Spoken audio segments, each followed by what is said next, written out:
I do remember my first bet very well. It was a £5 free bet. I saw an advert for a £5 bet on one of the advertising hoards by the side of the pitch. I'd watched rugby 1,000 times, but a few things had happened in my life. I'd nearly lost my son to a quite severe epileptic fit about a week before. I'd been passed over for a promotion at work. I had a 3-hour round trip commute 5 days a week. After my first bet, I just began to watch sport a bit more. I began to be more interested in football and rugby. I began to read up about it a bit more. And I began to gamble more. I kept it a secret, kept everything a secret from Emma. And then slowly I realised I was losing more often than I was winning.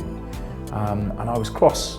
So I thought I'd win all my money back in one go. And I guess after about 3 or 4 months, I'd lost £700, something like that.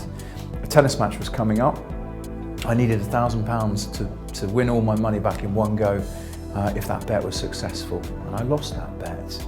I'd stepped over a line. I'd gone from being someone that just has an occasional bet to someone who was doing something more serious. The consequences of that bet were that I had a bit of a hole in my finances. So rather than stop and talk to Emma about it, I began to put bigger bets on, larger bets. I began to spend more time gambling. I began to withdraw as a husband. For the first time in my marriage, I began to lie to my wife. And I'd pushed God away and said, you know, with all the trappings of success that I'd found in the city with a 6-figure salary and owning our own house, I kind of said to God, I haven't got time for you anymore. Thanks a lot, I'll take it from here. Which meant I'd lost my reasoning. And it was it wasn't immediate. I didn't become a gambling addict straight away. It was a slow descent. And over the course of 3 years, I went from someone who just had an occasional bet to someone who was completely absorbed by gambling. In the end, I lost £750,000 over the course of 3 years. I'd lost my job directly as a consequence of my gambling. Emma had left, she'd taken the children with her. I'd begun selling things in our house just to keep my betting going. I had 5 months worth of rent that I owed. I had living off a sack of mouldy potatoes, couldn't afford to heat the house. And I sold the sword of honour that I'd been given by the Queen on the day that I graduated from Sandhurst Royal Military Academy. Well, I reached rock bottom. I realised I was either going to take my own life or I was going to commit a crime. And my brother and my mum came up, knocked on the door, and they said, you're about to be evicted. You've got a choice. You can walk the streets or you can come down to Kent and find some recovery. And that's when I was completely broken, totally humiliated. I had a black bin liner of stuff and £73,000 worth of debt.